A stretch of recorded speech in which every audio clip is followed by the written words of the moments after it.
हरे कृष्णा। ओम अज्ञानतिमिरन्धस्य ज्ञानाञ्जनशलाकया चक्षुरुन्मिलितं येन तस्मै श्रीगुरुवे नमः। नमः ओं विष्णुपदाय कृष्णप्रेष्ठाय भूतले श्रीमते भक्तिवेदान्त स्वामिन् इति नामिने।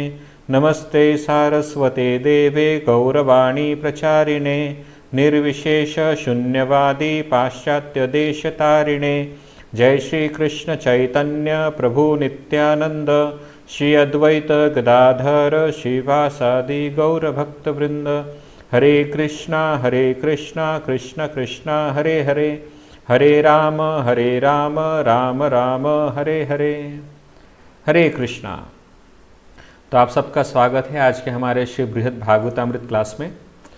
कल हमने सुना था कि गोप कुमार जब गोलोक में पहुँचे तो वहाँ पर उनकी भेंट और उनका स्वागत कितने उत्साह के साथ हुआ उसका हमने वर्णन किया, और साथ ही साथ भगवान श्री कृष्ण की दिव्य लीलाओं का भी हमने वर्णन सुना। गोप कुमार को भगवान श्री कृष्ण का आलिंगन प्राप्त हुआ, साथ ही साथ भगवान के साथ गोप कुमार बैठकर वे भोजन इत्यादि भी किए। तो ये सारी जो लीलाएं जो थी जो हमने कल सुनी उसका आगे का वर्णन अभी हम आज करेंगे। तो कल के दिन हमने अंत इस प्रकार से किया था कि भगवान श्री कृष्ण अपना भोजन इत्यादि लीला समाप्त करके जब वे शाम के समय पर मतलब रात के समय पर जब वे रात्रि का भोजन समाप्त कर वे अपने आंगन में टहल रहे थे तो विभिन्न गोपियों के साथ वे इत्यादि चर्चा कर रहे थे। उसके पश्चात माता यशोदा ने भगवान कृष्ण को शयन करने के लिए बुलाया और भगवान श्री कृष्ण सोने के लिए अपने शयन कक्ष में आ गए। तो फिर वहाँ पर क्या होता है इसका वर्णन हम आज करते हैं। व्रज सुंदरियों में आसक्त श्री कृष्ण कुछ देर तक उनके साथ विहार करते रहे, किंतु जब माता ने उन्हें शयन के लिए बुलाया तब वे माता के वचनों का आदर करके शयन घर में गए तथा दूध की झाग के समान सुंदर सफ़ेद मनोहर शैया पर सो गए। तो भगवान श्री कृष्ण माता के आदेश कर वे गोपियों को छोड़कर वे वापस अपने शयन कक्ष में आ गए, अन्यथा वो वहीं पर रात भर शायद गोपियों के साथ वार्तालाप करते हुए आंगन में ही बैठे रहते। लेकिन माता यशोदा ने तुरंत उन्हें कहा कि जाओ और सो जाओ, और इसलिए भगवान श्री कृष्ण तुरंत अपने शयन कक्ष में चले गए। चतुर शिरोमणि श्री राधिका जी तांबुल की बीड़ा सजा सजा कर श्री कृष्ण के मुख कमल में दे रही थी। श्री चंद्रावली और श्री ललिता देवी बड़े सुंदर ढंग से उनका पाद संवाहन कर रही थी।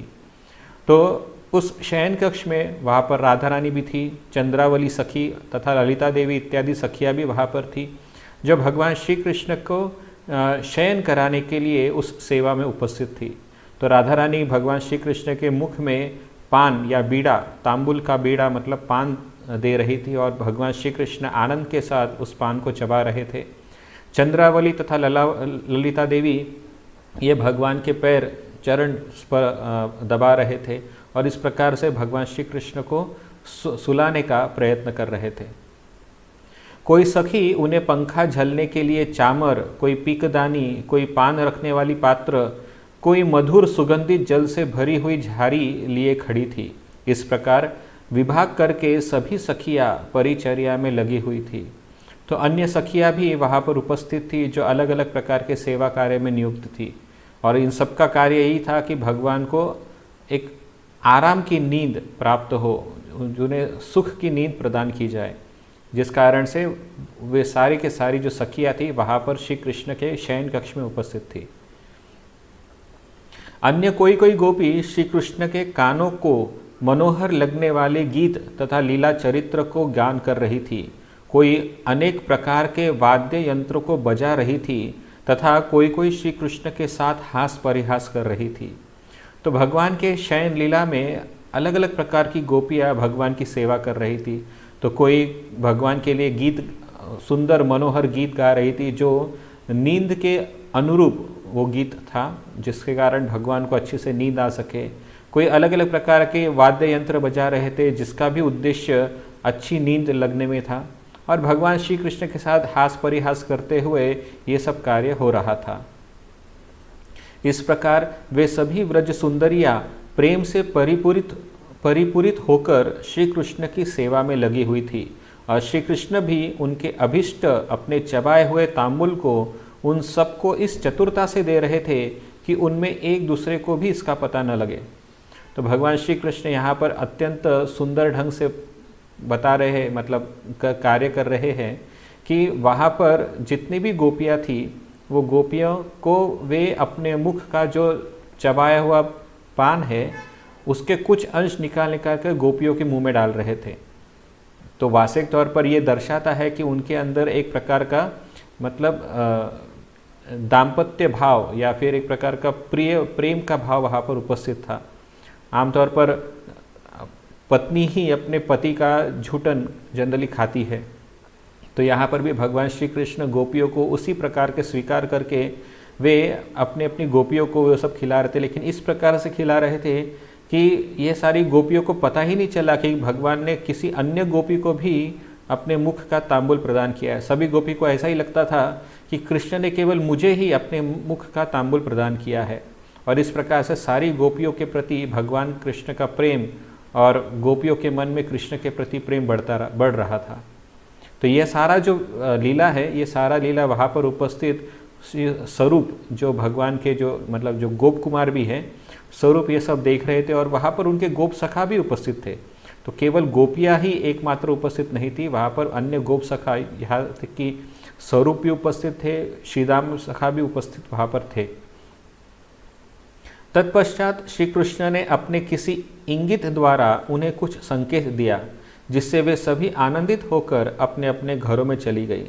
तो श्री स्वरूप यहाँ पर बोल रहे हैं कि भगवान ने किसी प्रकार से कुछ संकेत किया जिसको केवल ये गोपियाँ ही समझ पाई और गोपियाँ उस संकेत को समझकर अत्यधिक आनंदित होकर अपने अपने घर की तरफ लौट गई, जिससे भगवान श्री कृष्ण भी सो सके। इस प्रकार महाधूर्त समाज के मुकुटमणि श्री कृष्ण ने अपने व्यवहार से सभी प्रियाओं को संतुष्ट किया और थोड़ी देर के लिए शयन लीला की। तो यहाँ पर भगवान श्री कृष्ण को श्री स्वरूप महाधूर्त कहते हैं।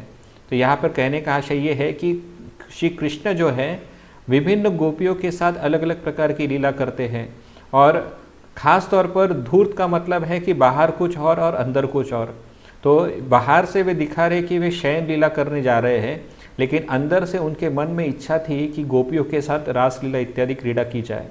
तो इसी वजह से यहाँ पर वे बता रहे हैं कि ऐसे महाधूर्त, वो भी मुकुटमणि, ऐसे समाज के महाधूर्त मुकुटमणि श्री कृष्ण जो है उन्होंने गोपियों को संकेत करके बताया कि आज रात को हम रासलीला करने के लिए मिलने वाले हैं।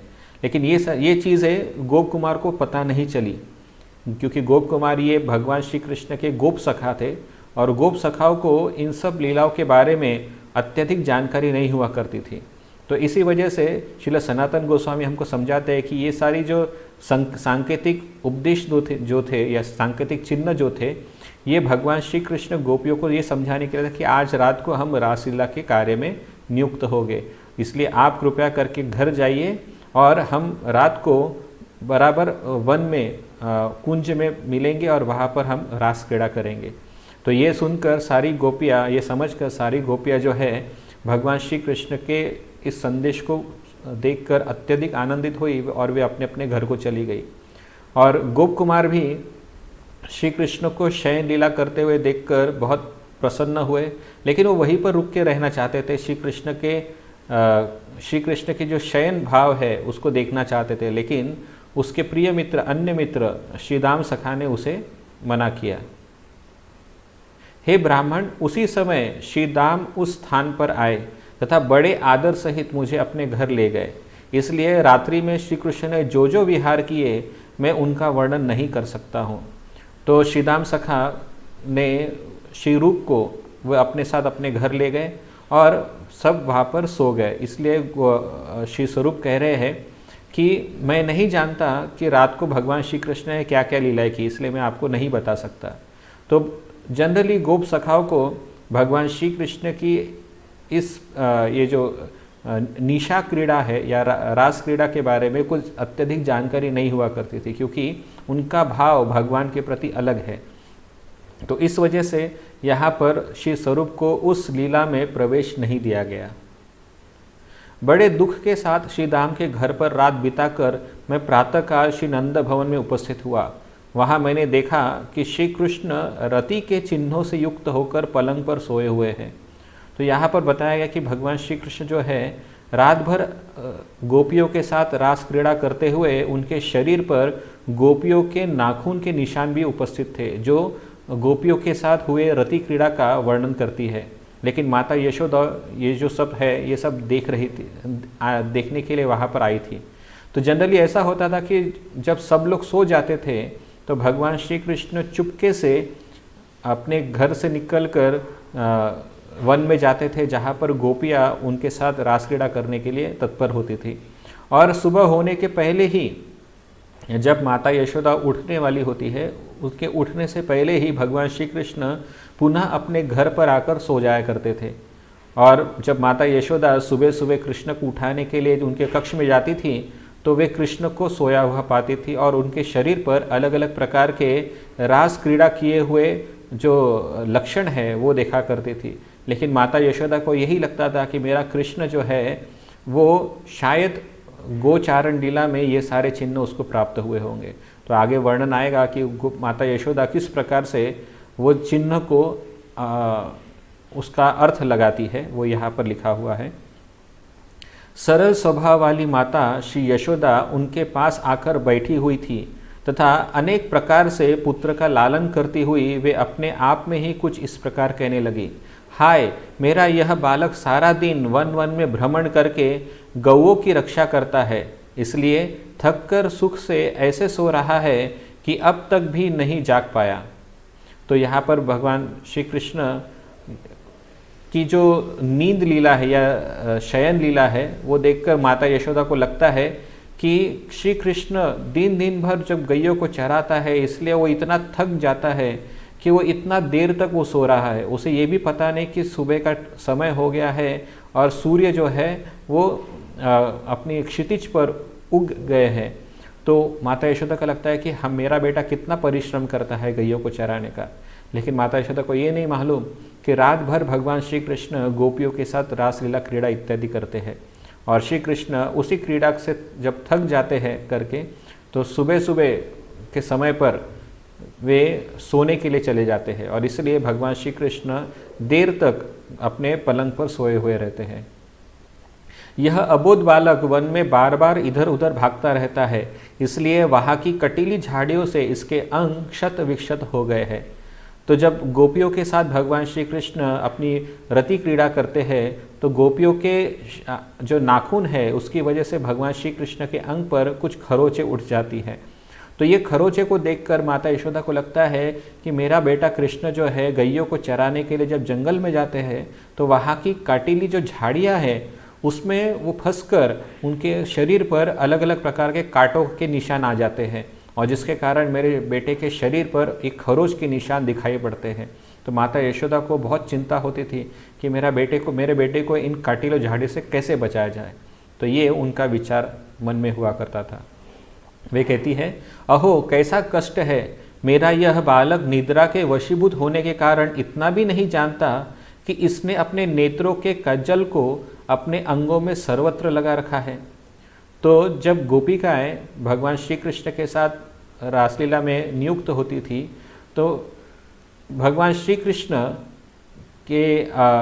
कृष्ण जो है वो गोपिकाओं के आँखों को चूमते थे, जिसके कारण उनके आँखों का जो काजल है वो उनके होठों पर लग जाता था। और कभी कभी गोपियाँ भी कृष्ण को चूमा करते थे उनके आँखों पर, तो कृष्ण के जो आँखों का काजल है उससे गोपियों के द्वारा उनके सारे शरीर पर वो फैल जाता था। तो माता यशोदा को यही लगता है कि मेरा बेटा रात भर ऐसे सोता है कि जिसके कारण उसके आँखों का काजल फैल गया है और इतना ही नहीं वो काजल सर्वत्र शरीर पर फैला हुआ है। तो ये दर्शाता है कि गोपियाँ जो है भगवान श्री कृष्ण के सारे शारीरिक अंगों को चूमते रहती थी। तो ये वहाँ पर प्रदर्शित होता है, जबकि माता यशोदा को लगता था कि भगवान श्री कृष्ण जो है अपने आँखों को पोंछते हुए उसका काजल फैल जाता होगा और सारे शरीर पर काजल का काजल के चिन्ह वहाँ पर दिखाई पड़ते थे। इस सोए हुए बालक ने अपने अधर के तांबुल रंग को जहाँ तहाँ सभी अंगों में लगा लिया है तथा इधर उधर करवट बदलते समय इसने अपने हार मालादि को भी तोड़ दिया है, परंतु इसे कुछ भी नहीं पता। तो यहाँ पर माता यशोदा जब देखती है कि जो भगवान श्री कृष्ण अपने रात को सोते समय जब पान चबाया करते थे तो उसकी वजह से लाल रंग उनके होठों का हो जाता था, और वे देखती थी माता यशोदा कि भगवान श्री कृष्ण के शरीर पर उस लाल रंग के चिन्ह सर्वत्र उपस्थित है। तो माता यशोदा को यही लगता था कि कृष्ण जब उस लाल रंग के कारण जब कृष्ण जब सोते हैं तो जो लाल रंग है वो कृष्ण के सारे शारीरिक अंगों पर अंकित हो जाता है या फैल जाता है, लेकिन वास्तविक तौर पर ये सारी गोपियों के चूमने का निशान होता था जो भगवान श्री कृष्ण के शरीर पर दिखाई पड़ते थे। लेकिन माता यशोदा को तो यही लगता था कि मेरा कृष्ण जो है वो छोटा सा बालक है, वो अबोध है, उसे ये सब चीज़ें नहीं पता होगी, और इस वजह से वे अपने कृष्ण को छोटा सा बालक समझकर उसकी इन कार्यों को वे गोचारण लीला के संबंध में ही देख रही थी। माता श्री यशोदा ने विचार किया कि निश्चय ही श्री यमुना तट की केसरिया रंग की मिट्टी इसके सभी अंगों पर लगी हुई है। तो जब भगवान श्री कृष्ण गोपियों के साथ मिला करते थे तो उनको आलिंगन किया करते थे, और गोपियों के शरीर पर खास तौर पर उनके वक्षस्थल पर कुमकुम इत्यादि पदार्थ लगे होते थे, और जब भगवान श्री कृष्ण उन्हें आलिंगन करते थे तो ये कुमकुम पदार्थ जो होते थे वे भगवान श्री कृष्ण के शरीर पर भी अंकित हो जाते थे। तो माता यशोदा को ये लगता था कि शायद जंगल में जो केसर कलर की जो मिट्टी होती है वो उस मिट्टी में कृष्ण खेल रहा होगा, और इस वजह से कृष्ण के शरीर पर हर जगह पे वो केसरीय मिट्टियों के निशान है। लेकिन वास्तविक तौर पर ये गोपियों के शरीर पर खास तौर पर उनके वक्षस्थल पर लगे हुए जो केसरी चंदन है और साथ तौर पर कुमकुम जो है उसके वो चिन्ह हुआ करते थे जो कृष्ण के शरीर पर लग जाते थे। तो माता यशोदा को ये लगता था कि जंगल में इस प्रकार की जो मिट्टी है उस मिट्टी से ये शरीर पर अंकित हुए होंगे। कैसे दुख की बात है, देह की सहचरी की भांति लगी उस मिट्टी ने इसे स्नान कराने पर भी नहीं छोड़ा है। ऐसा बोध होता है कि कल सायंकाल को चंचल बालिकाओं ने ठीक से अंग मार्जन तथा उपटन लगाकर इसे स्नान नहीं कराया है, इसलिए इसके अंगों में लगे मिट्टी के दाग दूर नहीं हुए हैं। तो माता यशोदा को यही लगता था कि कल के दिन जब गोपिकाओं ने, और ख़ास तौर पर ये सारी जो भगवान श्री कृष्ण के आयु वाली जो बालिका गोपिकाएं थी जो कृष्ण को स्नान करा रही थी, ये गोपिकाओं ने कृष्ण का कल शाम को अच्छी तरह से स्नान नहीं कराया, और जिसके कारण कल का जो मिट्टी है शरीर भगवान के शरीर पर लगा हुआ, वो शरीर पर लगा हुआ मिट्टी वैसे का वैसे ही रह गया। और ये सोचकर माता यशोदा सोचती है कि ये गोपिकाएं ठीक से सेवा नहीं करती, और कैसी ये गोपिकाएं हैं जो श्री कृष्ण के प्रति इतना दुर्व्यवहार कर रही है। तो ये सोचकर उनको खेद हो रहा था। श्री स्वरूप ने कहा, प्रातःकाल नंद भवन में एकत्र हुई उन व्रजबालाओं में माता श्री यशोदा की इन सब बातों को सुनकर भय, हास्य और लज्जा उदित होने के कारण उस समय उनका मुखमंडल एक अपूर्व भावभंगी द्वारा विभूषित हो रहा था। तो यहाँ पर वर्णन आया है कि श्री स्वरूप ने, जब श्री स्वरूप भी वहाँ पर उपस्थित थे तो उन्होंने देखा कि सुबह सुबह गोपिकाएं भी भगवान के घर पर आ गई है, और जब माता यशोदा इस प्रकार से कृष्ण के बारे में बात कर रही थी तो कुछ उनमें से कुछ गोपिका को डर लगने लगा, उनको किसी को भय हुआ, कोई हंस रही थी और किसी को लज्जा आ रही थी। ये सोच के कि शायद अगर माता यशोदा को पता चल गया कि कृष्ण उनका कल रात को हमारे साथ क्रीड़ा इत्यादि कर रहे थे तो शायद माता यशोदा को बुरा लग जाए। किसी को हंसी आ रही थी ये सोच के कि देखो माता यशोदा अपने बेटे को अभी तक बालक समझती है और वो ये नहीं जानती कि उनका बेटा किस प्रकार से गोपिकाओं के साथ लीला करते हैं, और किसी गोपिकाओं को लज्जा आ रही थी ये सोच के कि अन्य गोपी मेरे बारे में क्या सोचेंगी, अन्य गोपिकाएं ये देखेंगी कि मैंने किस प्रकार से कृष्ण के साथ रति क्रीड़ा करी। तो ये सब चीज़ें जो थी वहाँ पर उपस्थित गोपिकाएं अपने आप के बारे में सोचकर अनुभव कर रही थी, और यहाँ पर उनके मुख पर एक अपूर्व भावभंगी थी, मतलब उनके चेहरे पर बहुत सुंदर प्रकार का विस्मितता वहाँ पर उपस्थित था, जो श्री स्वरूप ने उधर देखा। इसके पश्चात श्री कृष्ण जग गए। तब माता श्री यशोदा ने श्री बलराम के साथ उन्हें स्नान करवाया तथा अनेक प्रकार के आभूषणों से भूषित करके उन्हें भोजन करवाया। तो भगवान श्री कृष्ण जब उठ गए तो माता यशोदा ने उनको स्नान कराया, बलराम जी को भी स्नान कराया और साथ ही साथ अनेक प्रकार के आभूषणों से सुंदरता से उन्हें अलंकृत कर उनको भोजन भी करवाया। माता श्री यशोदा ने अपने पुत्र के शुभ वन प्रस्थान के लिए मंगल कार्यों की व्यवस्था करने लगी। यद्यपि गोपियाँ श्री कृष्ण के भावी विरह की आशंका से व्याकुल थी, तथापि उनके शुभ वन प्रस्थान के लिए दिव्य मंगल गीत गाते हुए उन्होंने पूर्ण कलशों को स्थापित किया। तो जो पूर्ण कलश उन्होंने वहाँ पर स्थापित किया, ये दर्शाने के लिए कि भगवान श्री कृष्ण का जो वन गमन है वो शुभदायी हो। तो ये अलग अलग प्रकार के जो शुभ चिन्ह होते हैं उनको वहाँ पर स्थापित किया। लेकिन गोपियों के मन में अभी भी आगे की होने वाली विरह की आशंका को देखकर उनका मन विचलित हो रहा था। लेकिन वे अपने चेहरे पर उस विचलता को, उस विरह के दुख को नहीं दिखाना चाहती थी, क्योंकि इस श्री कृष्ण के मार्ग में वो दुख भाव से कृष्ण को विदा नहीं करना चाहती थी। इसलिए इसके बाद माता ने श्री कृष्ण तथा बलराम को एक चौकी पर बैठाकर उनके वन के उपयुक्त श्रृंगार किया तथा कष्ट निवारक अनेक प्रकार की औषधियों को उनके अंगों में बांध दिया। तो माता यशोदा ने कृष्ण और बलराम को अलग अलग प्रकार के मंत्रों के द्वारा ऐसे ऐसे औषधि उनके शरीर पर बांधे, जिसके द्वारा भगवान श्री कृष्ण जो है और बलराम जो है वे जब वन विहार करेंगे तो वहाँ पर कुछ जो भी पीड़ाएं होंगी उस औषधि तथा मंत्र के प्रभाव से दूर हो जाए। तो ये भाव उनके मन में रह रहा था।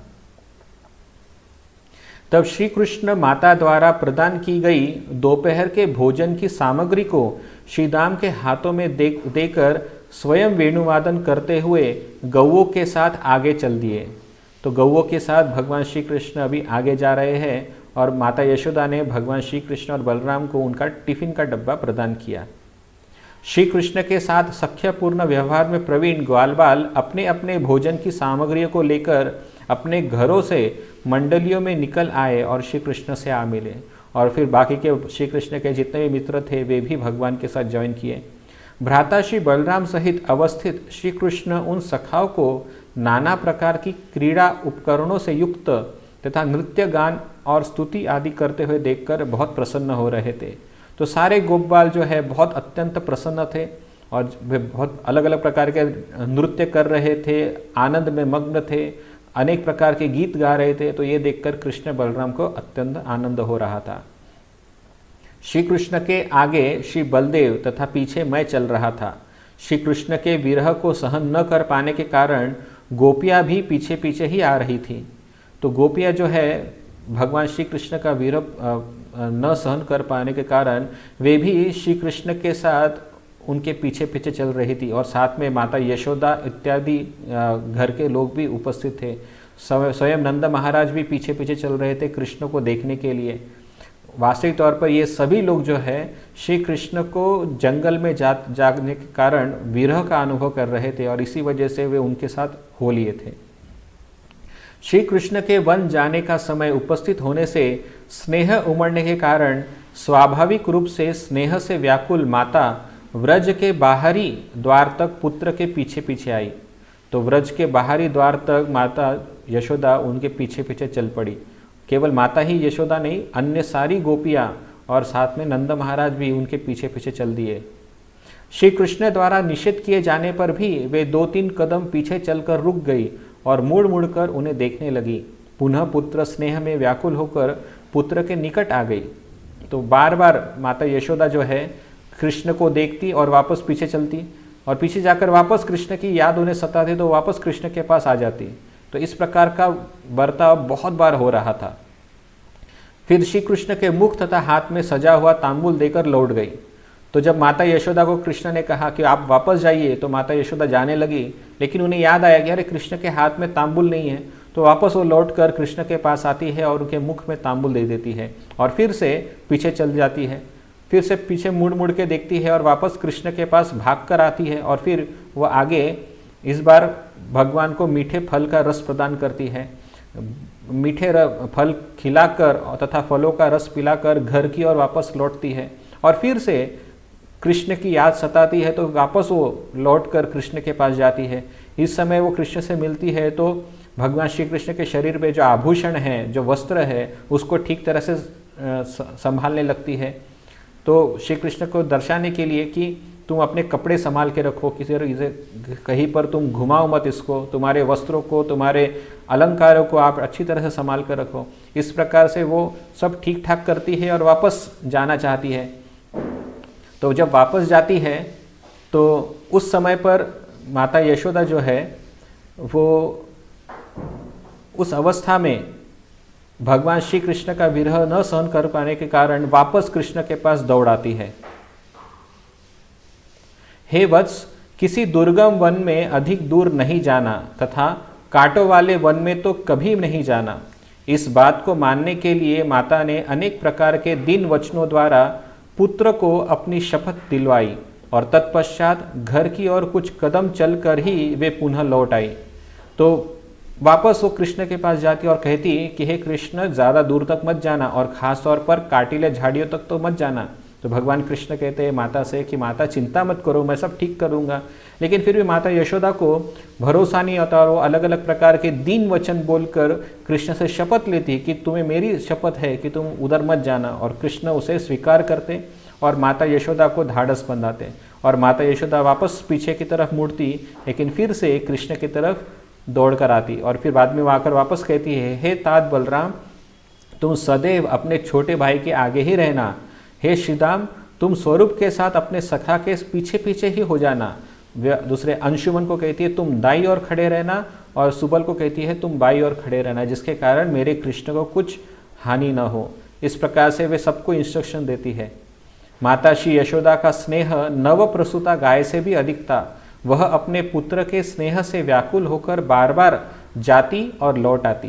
तो बार बार भगवान श्री कृष्ण से के पास जाती, अलग अलग प्रकार के उपदेश करती और वो वापस लौट आती, फिर से वापस जाती, फिर से लौट आती। तो इस प्रकार से बहुत बार हो रहा था। तो यहाँ पर श्री स्वरूप कह रहे हैं वे नव प्रसूदा गाय से भी अधिक उनका स्नेह था। जिस प्रकार से जब गाय नई नई प्रसूति करती है तो अपने बछड़े के प्रति उसका कितना प्रेम होता है, उसी प्रकार से माता यशोदा का कृष्ण के प्रति प्रेम प्रदर्शित हो रहा है। श्री कृष्ण ने उनके चरण छूकर उन्हें प्रणाम और उनका आलिंगन किया। फिर यत्नपूर्वक विविध प्रकार के छल से तथा अपनी शपथ देकर माता को वापस घर लौटाया। तो माता को वापस घर लौटाया ये कहकर कि माता आप अभी जाइए और आप चिंता मत करें, मैं सब प्रकार से कुशल रहूँगा, आपको मेरी शपथ है। ये कहकर भगवान श्री कृष्ण माता यशोदा को वापस भेज देते थे। माता श्री यशोदा बहुत देर तक वहीं खड़ी रही और फिर एक ऊंचे टीले पर चढ़कर श्री कृष्ण की ओर तब तक देखती रही जब तक वे वन के निकट नहीं पहुंच गए। तो जब तक वे वन के निकट नहीं पहुंच गए तब तक वो वहीं पर खड़ी रही और श्री कृष्ण को एकटक देखते रहती थी। जो व्रजांगनाएं श्री कृष्ण का अनुगमन करते करते व्रज से बाहर बहुत दूर तक वन में चली आई थी, श्री कृष्ण द्वारा बहुत यत्नपूर्वक उन्हें वापस भेजने पर भी वे बार बार मुड़ मुड़कर उन्हें देख रही थी। वे भी माता यशोदा की भांति दुख से स्तंभित होकर माँ के आगे ही उनकी भांति किसी ऊंचे टीले पर खड़ी हो गई। तो उसमें से कुछ गोपिकाएं जो थी वो माता यशोदा पीछे रह गई और वे भी कृष्ण का अनुगमन करते कुछ और दूरी तक चली गई और वे भी कृष्ण को नहीं छोड़ पा रही थी। लेकिन कृष्ण ने उनको अलग अलग प्रकार से समझाया और फिर वो गोपिकाएं भी वहाँ पर रुक गई, लेकिन वो भी वहीं पर ही स्तब्ध होकर खड़ी रह गई और कृष्ण को जाते हुए देख रही थी। वे भी किसी एक टीले पर खड़े होकर कृष्ण के आखिरी दर्शन करते हुए वहाँ पर खड़ी रह जाती थी। कुछ देर बाद जब श्री कृष्ण और श्री बलराम वन में बहुत दूर जाने पर अदृश्य हो गए तथा गौओं का हंबाराव तथा शुंगादि का शब्द भी सुनाई नहीं पड़ने लगा, तब श्री नंद महाराज ने श्री यशोदा जी और अन्य गोपियों को सांत्वना देकर अपने साथ घर ले आए। तो नंद महाराज ने यशोदा माता को सांत्वना दी और सब लोग वापस नंद महाराज ने उन सबको वापस अपने घर पे भिजवा दिया। श्री कृष्ण उन समस्त व्रजवासियों को विशेषतः व्रज सुंदरियों को वापस भेजकर अपने अंतर में अत्यंत दुखी होने पर भी सखाओं द्वारा बलपूर्वक आगे ले जाने के कारण शीघ्र ही श्री वृंदावन में प्रविष्ट हुए। उस समय सखा उन्हें श्री वृंदावन की शोभा दिखलाने लगे तथा उन्होंने स्वयं भी उस वृंदावन की शोभा का वर्णन करके अपने मन की पीड़ा को कम किया। तो भगवान श्री कृष्ण भी इस वीर से वे भी दुखी थे, वे भी उन गोपिकाओं को छोड़ना नहीं चाहते थे, लेकिन अपने प्रिय सखाओं की इच्छा को देखकर और वन गमन की लीलाओं में अनुरक्त होने के कारण भगवान श्री कृष्ण फिर भी अपने मित्रों के साथ जा रहे थे। उनके मित्रों ने भी श्री कृष्ण के मनोभाव को समझा और उनको वापस आनंदित करने के लिए वे अलग अलग प्रकार से वृंदावन की सुंदरता का वर्णन करने लगे। बलराम जी भी वृंदावन की सुंदरता का वर्णन करने लगे और इससे भगवान श्री कृष्ण आनंदित होकर वे अपने गोचारण लीला में नियुक्त हो गए। व्रजेश श्री कृष्ण ने श्री गोवर्धन पर्वत की तलहटी में गोचारण कराते हुए क्रीड़ाएं की। फिर श्री यमुना जी में गौओं को पानी पिलवाकर स्वयं जल विहार किया। तो यमुना में अलग अलग प्रकार का विहार भगवान श्री कृष्ण ने किया। पूरा दिन भगवान श्री कृष्ण अपने मित्रों के साथ अलग अलग प्रकार की लीला करते। यहाँ पर बताया है कि गोवर्धन के पास उन्होंने विभिन्न लीलाएं की। बाद में फिर शाम के समय पर गैयों को गोवर्धन का मतलब यमुना का पानी पिलाकर उन्हें संतुष्ट किया और फिर शाम के समय वे वापस लौट आए। इसके पश्चात उन्होंने जो एक गोप की भांति क्रीड़ा विहार किया था, उस विहार का दर्शन करके स्थावर जंगम तक ने जिस भाव को प्राप्त किया था, उस सब का मन से भी ध्यान नहीं किया जा सकता है। तो फिर इस जिह्वा से उसको दूसरों के सामने कैसे वर्णन करूं? तो श्री स्वरूप या गोप कुमार उस ब्राह्मण से कह रहे हैं कि भगवान श्री कृष्ण ने जो भी लीलाएं की है, उन लीलाओं को वर्णन कर पाना असंभव है। तो मैं अपने इस जीवा से उन अत्यंत मनोहर लीलाओं को किस प्रकार से वर्णन कर सकता हूँ? तो इस प्रकार से गोप कुमार अपनी असमर्थता प्रदर्शित कर रहे हैं यहाँ पर। फिर कहते हैं, उसी प्रकार सायंकाल को पूर्ववत अपने व्रज में लौटकर व्रज वधुओं के साथ विविध प्रकार से विहार किया। हे ब्राह्मण, मैंने उस गोलोक में वास करके जिस आनंद तथा सुख का अनुभव किया, उसे किसी भी प्रकार से व्यक्त नहीं किया जा सकता है।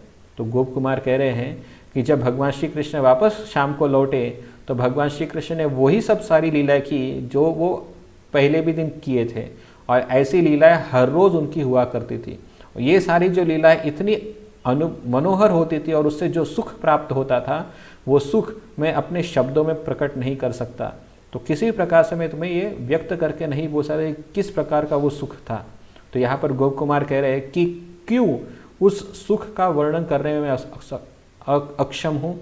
तो वे बताते हैं, उस सुख के तत्व को तो वे ही जानते हैं जो गोलोक में रहकर नित्य उस सुख का अनुभव करते हैं, तथा जिनका श्री गोलोकनाथ के प्रति व्रजवासियों के समान प्रेम है, वही उस सुख के स्वरूप को जान सकते हैं। तो यहाँ पर वे कह रहे हैं, गोप कुमार उस ब्राह्मण से कह रहे हैं, उस सुख के तत्व को केवल वही जान सकता है जो उस गोलोक धाम में रहकर भगवान के नित्य लीला का अनुभव करता है। वही व्यक्ति उस सुख को समझ सकता है। और जिन व्रजवासियों का या जिस गोलोकनाथ के प्रति मतलब जिसका भगवान श्री कृष्ण के प्रति व्रजवासियों जैसा भाव है, वही व्यक्ति इस सुख को समझ सकता है। तो गोप कुमार ये कह रहे हैं, मैं कितना भी वर्णन करूं इस सुख के बारे में बोलने का, लेकिन वो चीज़ें तब तक आपको नहीं समझ में आएगी जब तक आप स्वयं उस लीला का अनुभव न कर ले, या फिर जब तक आप उस व्रजवासियों के भाव में उपस्थित ना हो, तब तक आप इस सुख को नहीं समझ सकते। तो यही चीज़ गोप कुमार हमें समझा रहे हैं। उस गोलोक में करोड़ों करोड़ों बालक, तरुण और वृद्ध गोप वास करते हैं, परंतु वे सभी यह समझते हैं कि मैं ही श्री कृष्ण का परम प्रिय हूँ और दूसरा कोई वैसा नहीं है। तो उस गोलोक धाम में करोड़ों करोड़ों गोप भगवान के प्रिय मित्र निवास करते हैं, और ये सारे के सारे जो लोग हैं वो उनको यही लगता है कि मैं ही कृष्ण को अत्यंत प्रिय हूँ, दूसरा कोई भी वैसा नहीं है। तो ये हर एक वहाँ का जो निवासी है, हर एक को लगता है कि कृष्ण का केवल मेरे साथ ही विशिष्ट संबंध है। और इस प्रकार से कृष्ण जो है ये बालक, तरुण और वृद्ध के साथ विशिष्ट लीला हमेशा करते रहते हैं। मैंने श्री कृष्ण के प्रति उनका व्यवहार भी वैसा ही देखा तथा श्री कृष्ण का भी उनके प्रति वैसा ही विशुद्ध व्यवहार अनुभव किया। तो केवल ऐसा नहीं कि केवल ये जो गोप बालक है या जो अन्य जो ब्रज के निवासी है वे ही कृष्ण के बारे में ऐसा सोचते हैं, ऐसा नहीं है। यहाँ तक कि स्वयं भगवान श्री कृष्ण भी ऐसा मानते हैं कि उनका एक अलग अलग गोप के साथ विशिष्ट प्रकार का नाता है और श्री कृष्ण भी उसी प्रकार का आदान प्रदान उन ब्रजवासियों के साथ करते हैं। इस प्रकार के प्रेमपूर्ण व्यवहार से कभी किसी की तृप्ति नहीं होती, बल्कि विविध प्रकार की प्रेम तृष्णा जो दीनता की जननी है बढ़ती ही जाती है। तो यहाँ पर एक गोप कुमार जो है ये एक बहुत सुंदर तत्व यहाँ पर प्रदर्शित कर रहे हैं। आमतौर पर लोगों को लगता है कि जब मैं अगर भगवान से प्रेम करता हूँ या मेरा अगर भगवान के प्रति प्रेम है तो ये मेरा अधिकार बन जाता है भगवान के साथ लड़ने का, भगवान के साथ आदान प्रदान करने का, ये मेरा अधिकार है। लेकिन यहाँ पर प्रस्तुत होता है कि यदि किसी में वास्तविक भगवान के प्रति प्रेम उत्पन्न हुआ है तो वो हमेशा दीनता का अनुभव करता है। यहाँ पर यह बता रहे हैं कि जो दीनता की जननी है, मतलब विविध प्रकार की प्रेम तृष्णा, मतलब भगवान के साथ आदान प्रदान करने की जो लीला है, उस लीला में जो भगवान के प्रति जो प्रेम है, उस प्रेम का जो भाव है, वो भाव जो है वो दीनता की जननी है। मतलब जब किसी भक्त में उस प्रेम का संचार होता है तो अपने आप वो दीन भाव को प्राप्त कर लेता है और यही नम्रता जो है उस प्रेम को आकर्षित भी करती है। तो यदि भक्त भगवान के साथ विभिन्न प्रकार की लीला करने में अनुरक्त है और भगवान के साथ प्रेम आदान प्रदान कर रहा है तो स्वाभाविक उसके लक्षणों में, उसके स्वभाव में एक प्रकार का दीनता का भाव दिख पड़ेगा और यही यहाँ पर समझाया जा रहा है। वहाँ करोड़ों करोड़ों गोपियाँ वास करती है तथा प्रत्येक की ही श्री कृष्ण के प्रति परम प्रीति है। श्री कृष्ण के भी उनके प्रति उसी प्रकार की कृपापूर्ण आसक्ति है। तो उस व्रजधाम में असंख्य गोपिकाएं हैं और ये सारी गोपिकाएं का कृष्ण के साथ अत्यंत प्रिय संबंध है और भगवान श्री कृष्ण भी इन गोपिकाओं से उतना ही प्रेम करते हैं। इसलिए मुझ जैसों ने सैकड़ों युक्तियों द्वारा यह निश्चित किया है कि गोपियाँ श्री कृष्ण की जितनी प्रिय है उनका उतना प्रिय गोलोक में तथा अन्यत्र कहीं पर भी कोई नहीं है। तो यहाँ पर अभी श्री स्वरूप या गोप कुमार बता रहे हैं कि हम जैसों ने, मतलब जो भगवान श्री कृष्ण के प्रिय भक्त हैं, उन सभी ने निष्कर्ष निकाला है कि व्रजधाम में गोपिकाओं से श्रेष्ठतर और कोई भी व्यक्ति नहीं है। गोपिकाएं ही कृष्ण को अत्यंत प्रिय है, ये वहाँ पर समझ में आया। तो ये क्यों है ऐसा, क्यों गोपिकाएं सर्वश्रेष्ठ है, उसका कारण बताते हैं। यद्यपि वे सब गोपिकाएं अपनी अपनी योग्यता के अनुसार अत्यधिक प्रेम सहित लीला सुख की धारा का सदैव अनुभव करती है, तथापि प्रेम के स्वभावशतः उनमें से प्रत्येक यही सोचती है कि मुझे श्री कृष्ण के प्रति प्रेम नहीं है। इसलिए प्रत्येक गोपी के मन में यही चिंता रहती है कि क्या कभी मेरा ऐसा सौभाग्य होगा कि श्री कृष्ण मुझ अधमा को दासी के रूप में ग्रहण करेंगे। तो यहाँ पर वर्णन आ रहा है कि प्रेम का जो स्वभाव है उसके कारण प्रत्येक गोपी यही सोचती है कि मैं तो एक तुच्छ गोपी हूँ, क्या कृष्ण मुझे स्वीकार करेंगे।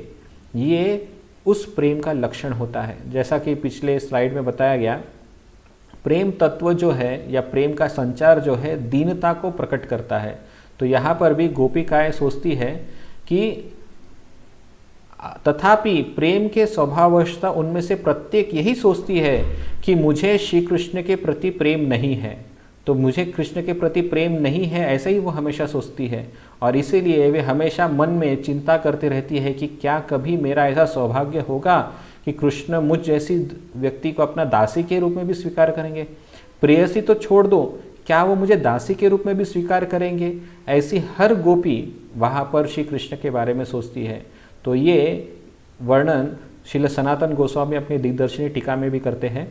इस प्रकार अनेक गोपियों के प्रति श्री कृष्ण का परम प्रेम वर्तमान रहने पर भी किसी भी समय किसी के भी प्रति श्री कृष्ण का अनुरूप व्यवहार संकुचित नहीं होता है। सभी गोपियाँ श्री कृष्ण के परम प्रेम के लिए योग्य होने पर भी अपने आप को श्री कृष्ण की प्रिया नहीं मानती है। ऐसी खेदपूर्ण बुद्धि ही उनके परिपक्व प्रेम का परिचायक है। तो श्रील सनातन गोस्वामी अभी हमें समझा रहे हैं कि इस प्रकार का दीनता भाव जो है वो परिपक्व प्रेम का लक्षण है। तो जो भी भक्त होता है, यदि वो परिपक्व भक्ति में पहुंचा है या नहीं, ये कैसे समझा जाए? उसके लिए कहते हैं कि परिपक्व प्रेम अवस्था में व्यक्ति हमेशा खेद करता है कि मैं अभी तक भगवान का भक्त नहीं बन पाया। ये खेद ही उस प्रेम का लक्षण है, ऐसा सनातन गोस्वामी कहते हैं। इसलिए श्री कृष्ण की प्रेममयी सेवा के विषय में वे अनेक प्रकार की तृष्णाओं से युक्त रहते हैं। गोपियाँ परम प्रेम की परिपक्व निष्ठावशतः सदैव अतृप्त रहने के कारण परम दीनता को प्राप्त करती है। इसलिए कभी कभी अपने आप को अधम दासी मानने में भी संकोच नहीं करती है तथा केवल श्री कृष्ण के दास्य मात्र की प्राप्ति रूप परम सौभाग्य की इच्छा करती है। तो फिर से वही पॉइंट सनातन गोस्वामी हमें समझा रहे कि परम प्रेम की परिपक्व अवस्था में वो सदैव अतृप्त रहती है और उसी कारण वो दीनता को प्राप्त करती है। यही दीनता उन्हें ये सोचने पे मजबूर कर देती है कि क्या कभी भगवान श्री कृष्ण मुझे अपनी दासी के रूप में भी स्वीकार करेंगे? क्या वो मुझे शायद प्रेम न करे, लेकिन क्या वो मुझे अपनी दासी के रूप में क्या स्वीकार कर पाएंगे? मतलब इसका अर्थ ये होता है कि वो अपने आप को कृष्ण की दासी भी स्वीकार करने को तैयार है। उनकी प्रेयसी की तो बहुत दूर की बात है। वो अगर कृष्ण को यदि कृष्ण उसे अपने सेवा करने का अवसर भी दे दे तो भी वो गोपी अपने आप को सौभाग्यशाली समझेगी। तो ये यहाँ पर प्रेम का अत्यंत गूढ़ रहस्य यहाँ पर हमें समझ में आ रहा है। अतएव वे सभी मन ही मन अभिलाषा करती है, अहो क्या मेरा ऐसा सौभाग्य होगा कि श्री कृष्ण मुझे अपनी अधम दासी के रूप में भी ग्रहण करेंगे। तथा सभी गोप श्री कृष्ण के परम प्रियतम होने के कारण कभी कभी स्वयं को श्री कृष्ण का सबसे श्रेष्ठ दास मानकर अपने आप को सौभाग्यशाली समझते हैं, किंतु परम प्रेम के विशेष स्वभाववस्था कभी तृप्त नहीं हो पाते। इसके द्वारा समस्त गोपों से भी गोपियों का विशेष भाव सूचित हो रहा है। तो कोई पूछ सकता है कि इसका मतलब भगवान के जो मित्र, सखा मित्र जो है, क्या वो भगवान को प्रिय नहीं है? क्या वो श्रेष्ठ नहीं है? क्यों केवल गोपियाँ ही सर्वश्रेष्ठ मानी गई है? तो यहाँ पर सनातन गोस्वामी समझाते हैं कि कभी कभी गोपों में अपने सौभाग्य को लेकर अपनी श्रेष्ठता का भाव संचारित हो सकता है। वे सोचते हैं कि कृष्ण मेरे साथ क्रीड़ा कलाप किया करते हैं, इसका अर्थ यह है कि भगवान श्री कृष्ण जो है ये मुझे अत्यधिक पसंद करते हैं। लेकिन गोपिकाओं में ये भाव नहीं है, वहाँ पर श्रेष्ठतम का भाव नहीं है, वहाँ पर दीनता का भाव है। जबकि तुलनात्मक दृष्टिकोण से ही ये वर्णन हो रहा है, लेकिन हमें समझना होगा कि हमारी तुलना में भगवान के मित्र सखा जो है ये हमेशा श्रेष्ठ स्तर पर है। लेकिन जब गोप और गोपिकाओं का तुलनात्मक वर्णन होता है तो उस समय पर यह प्रदर्शित होता है कि गोपिकाओं में अत्यधिक दीनता का संचार होता है, जबकि गोपों में श्रेष्ठ होने का सौभाग्य जो है वो प्रदर्शित होता है। तो इस वजह से भी गोपिकाएं सर्वश्रेष्ठ समझी गई है। और इसके बाद फिर जब भगवान श्री कृष्ण अपनी लीलाएं करते रहते, ऐसे अनेक दिन वहाँ पर बीत गए। गोप कुमार वहाँ पर अत्यंत आनंद के साथ वहाँ पर निवास करने लगे। लेकिन एक दिन वहाँ पर कुछ विशेष घटना घटी। एक बार श्री नंदनंदन यमुना तट पर विहार कर रहे थे। उस समय उन्होंने सुना कि कालिया नाग फिर से अपने हृदय में आ गया है। तब श्री कृष्ण अकेले ही जल्दी से वहां पहुँचे और कदम के वृक्ष पर चढ़ गए तथा वहां से अत्यंत वेग से उस हृदय में कूद पड़े। उसी समय खल स्वभाव कालिया ने अपने फणों द्वारा प्रभु को लपेट लिया और कौतुकी श्री कृष्ण ने भी उसी रूप में अपनी कुछ विचित्र अवस्था प्रदर्शित की। तो भगवान श्री कृष्ण भी कालिया नाग के साथ खेल रहे थे। तो यहाँ पर लिखा है कि एक बार कालिया नाग फिर से अपने उस कालिया डोह या कालिया हृदय में आ गया था। तो यहाँ पर फिर से का अर्थ हुआ, जैसे आगे चल के हमें पता चलेगा ही कि ये लीला बार बार घटती रहती है। ये कालिया दमन की लीला वगैरह वगैरह, जो अन्य असुर का दमन करने की जो लीला है, ये गोलोक धाम में भी नित्य क्रम में होती रहती है। जिसके कारण गोपों के मन में या व्रजवासियों के मन में कृष्ण का जो प्रेम है वो अत्यधिक बढ़ सके। तो इस बार भी कालिया फिर से उस यमुना के जल में आ गया और वहाँ पर वो उत्पात मचाने लगा। तो भगवान श्री कृष्ण तुरंत ही अकेले, यहाँ पर बताया गया है कि भगवान श्री कृष्ण अकेले ही जल्दी से वहाँ जा पहुँचे। जब इस पृथ्वी पर गोकुल धाम में श्रीमद् भागवतम में जब कालिया दमन का वर्णन आता है तो उस समय पर सभी गोपों ने कृष्ण से विनती की कि हमारी गाय जो है इस कालिया के प्रभाव से मूर्छित होकर गिर पड़ी है, तो आप उनके बारे में कुछ करो। तब भगवान श्री कृष्ण उस कालिया का दमन करने के लिए आते हैं। लेकिन यहाँ पर भगवान श्री कृष्ण अकेले ही बिना किसी गोपों को बताए वे स्वयं ही अकेले जाते उस यमुना नदी में डुबकी लगाते हैं जहाँ पर कालिया नाग छुपा बैठा था। तो और जैसे ही कालिया नाग के उस पानी में डुबकी लगाई, कालिया नाग तुरंत ही क्रोध में आकर श्री कृष्ण को अपने पाश में उसने बांध लिया। श्री नंदनंदन के सभी साथी गोप बालक सहसा उन्हें न देखकर मृतक की भांति हो गए तथा दुख से व्याकुल होकर मार्ग में उन्हें ढूंढने लगे। तत्पश्चात श्री नंदनंदन के चरण चिन्हों को लक्ष्य कर वे सब कालिया हृदय में आ पहुंचे। तो जब ग्वाल बालों ने देखा कि अरे हमारा मित्र कृष्ण दिख नहीं रहा है, तो सब लोग बहुत चिंतित हो गए और वे कृष्ण के चरण चिन्हों को ढूंढते ढूंढते वे कालिया हृदय तक जा पहुंचे। और जब उन्होंने देखा कि भगवान श्री कृष्ण उस कालिया के चंगुल में फंस गए हैं तो उन्हें बहुत दुख हुआ। जैसे ही साथी गोप बालकों ने कालिया नाग के फणों द्वारा लपेटे गए श्री कृष्ण के अंगों को चेष्टा रहित अवस्था में देखा, उसी क्षण वे मूर्छित होकर गिर पड़े। गाय, बैल, बछड़े, गांव तथा वन में रहने वाले समस्त पशु उस हृदय के तट पर आकर श्री कृष्ण के श्रीमुख को देखते हुए अत्यधिक करुण स्वर से रोने लगे। तो केवल गोप बालक ही नहीं, सारी गैया, उस वन में रहने वाले सारे प्राणी, यहाँ तक कि गांव में रहने वाले जो अन्य प्राणी जो थे वे भी वहाँ पर आ गए और कृष्ण की ऐसी अवस्था को देखकर रोने लगे। उसी समय प्रभु द्वारा मानो अंतर में प्रेरणा प्राप्त कर एक वृद्ध दौड़ता हुआ व्रज में आया और उसने जोर जोर से रोते हुए हाहाकार पूर्वक अपने नेत्रों से देखा हुआ सब वृत्तांत कह सुनाया। तो यहाँ पर बताया है अंतर मन में प्रेरणा प्राप्त कर एक वृद्ध व्यक्ति यशोदा माता तथा नंद महाराज के उस व्रज गांव में गया और सबको बताने लगा कि कृष्ण को कालिया ने पकड़ लिया है। तो ये यहाँ पर बताया है कि अंतर मन में प्रेरणा हुई, मतलब वास्तव ये प्रेरणा देने वाले श्री कृष्ण ही थे, क्योंकि भगवान श्री कृष्ण इस लीला करना चाहते थे और साथ ही साथ इस लीला के द्वारा गोपों के मन में व्रजवासियों के मन में भगवान श्री कृष्ण एक विशिष्ट लीला का संचार कराना चाहते थे, जिसके द्वारा सभी व्रजवासियों के मन में कृष्ण के प्रति जो अत्यधिक प्रेम है वो प्रकट हो सके।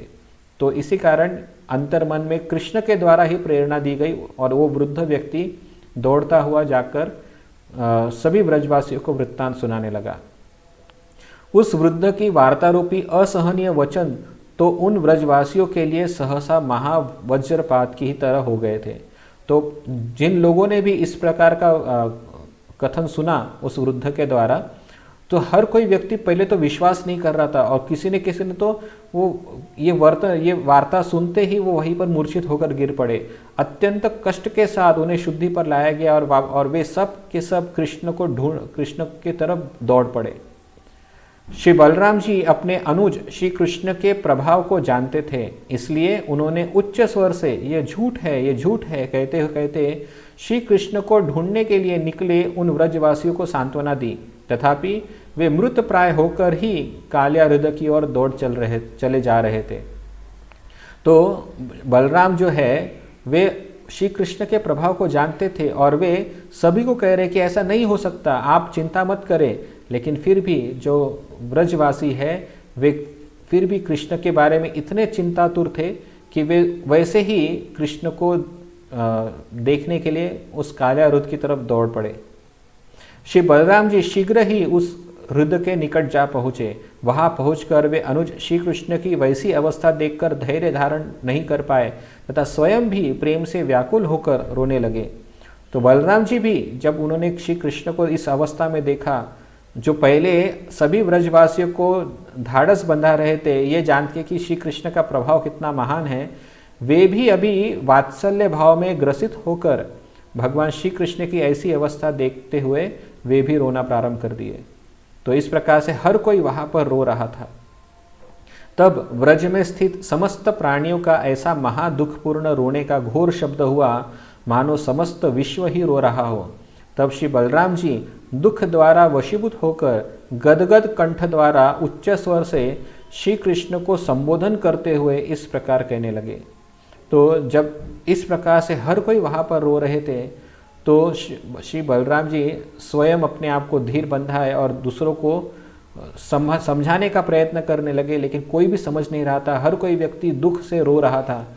तब फिर हार कर बलराम जी श्री कृष्ण से प्रार्थना करते, वे कहते हैं, श्री बलदेव जी ने कहा, हे भगवान, ये वैकुंठ के पार्षद नहीं हैं अथवा अयोध्यावासी बंदर आदि भी नहीं हैं या फिर द्वारकावासी यादव भी नहीं हैं, ये तो गोलोकवासी है जिनके आप ही एकमात्र जीवन है, इसलिए मैं इनकी रक्षा करने में असमर्थ हूँ। हे दयामय, इनके प्राण निकलने से पहले ही आप अपने इस करुण खेल को छोड़ दें।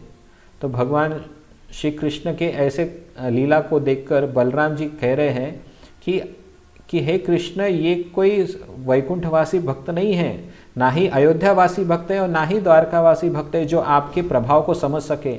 ये तो ब्रज के भक्त है आपके, जो केवल और केवल आपसे ही प्रेम करते हैं और आप ही उनके प्राण धन हैं। ये आपकी महिमा को कभी नहीं जानते, ये आपके महिमा को देखते तक नहीं है। इस वजह से आपकी ऐसी अवस्था को देखकर इनका प्राण निकलने वाले हैं। तो यदि आप इनके प्राण को रोकना चाहते हैं तो कृपया करके ऐसी क्रीड़ा करना बंद कर दो। तो जब भगवान श्री कृष्ण ने बलराम जी की ये बात सुनी तो उन्होंने तुरंत ही अपनी लीला को बंद करना प्रारंभ किया। तब श्री कृष्ण अपने कौतुक को बंद कर कालिया के फणपाश से बाहर निकले और कालिया के ऊपर को उठे हुए हजारों फणों पर चढ़ गए। तब उन्होंने सभी गोपियों को वहां चढ़ाने के लिए अपने दोनों हस्तकमलों को पसार दिया। तो यहाँ पर एक विशिष्ट लीला भगवान श्री कृष्ण कर रहे हैं जो हमने भागवत में नहीं सुनी। श्रीमद् भागवत में वर्णन आता है कि भगवान श्री कृष्ण कालिया नाग के फणों पर नृत्य करते हुए अपना वैभव प्रदर्शित कर रहे थे, लेकिन वहाँ पर गोपिकाएं भी कृष्ण के साथ उन फणों पर नृत्य करते हुए हमने नहीं सुनी थी। लेकिन यहाँ पर गोलोक धाम में भगवान श्री कृष्ण जो है इस कालिया दमन की लीला में फणों पर स्वयं तो नृत्य कर ही रहे थे, लेकिन साथ ही साथ उन्होंने सभी गोपिकाओं को भी कालिया के फणों पर चढ़ा लिया और उनके साथ एक विशिष्ट प्रकार की लीला प्रारंभ कर दी। श्री बलदेव जी ने कहा, हे भगवान, ये वैकुंठ के पार्षद कौतुक के समुद्र श्री कृष्ण ने उस फण रूपी महाअद्भुत रंगमंच पर समस्त गोपियों के साथ दिव्य गीत, वाद्य तथा विचित्र नृत्य आदि विहारों से रास विलास की भांति आनंद अनुभव किया। तो जिस प्रकार से भगवान श्री कृष्ण रास लीला करते हैं उसी प्रकार से भगवान श्री कृष्ण ने उन सभी गोपियों को उस कालिया के फण पर चढ़ा लिया और वहां पर रास नृत्य करने लग गए।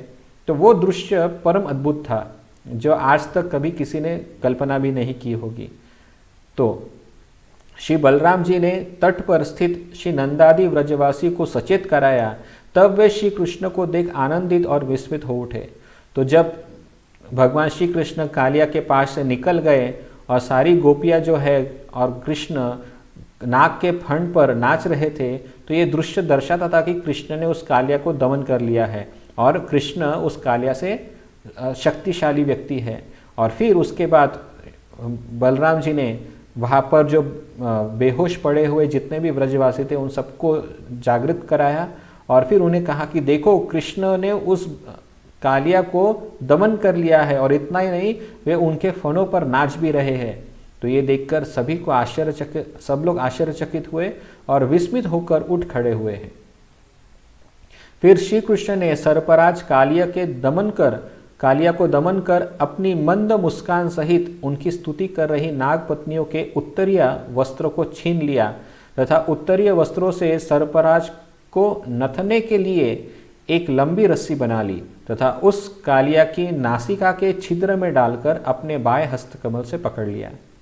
तो भगवान श्री कृष्ण इस प्रकार से जब नृत्य कर रहे थे तो कालिया के जो शरीर का जो विष है, उसका घमंड है और खासतौर पर उसकी जो ईर्ष्या वृत्ति है, वो सारी ईर्ष्या नष्ट हो गई और कालिया की जितनी भी पत्नियां थी वे सब कृष्ण के पास आकर याचना करने लगी, कालिया के बारे में क्षमा याचना करने लगी, अलग अलग प्रकार के स्तुति वाक्य द्वारा कृष्ण को प्रसन्न किया।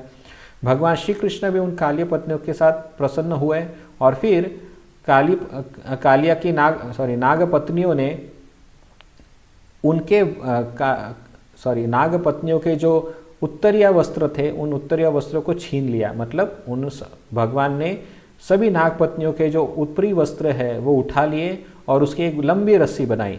उस रस्सी को कालिया के नाक के जो छिद्र है उसमें से नथुनों से आर पार कर दिया और जैसे किसी बैल को या किसी घोड़े के नाक में से रस्सी बांधकर उसे कंट्रोल किया जाता है, उसी प्रकार से कालिया नाग को भी भगवान ने ये रस्सी डालकर कंट्रोल करना प्रारंभ किया।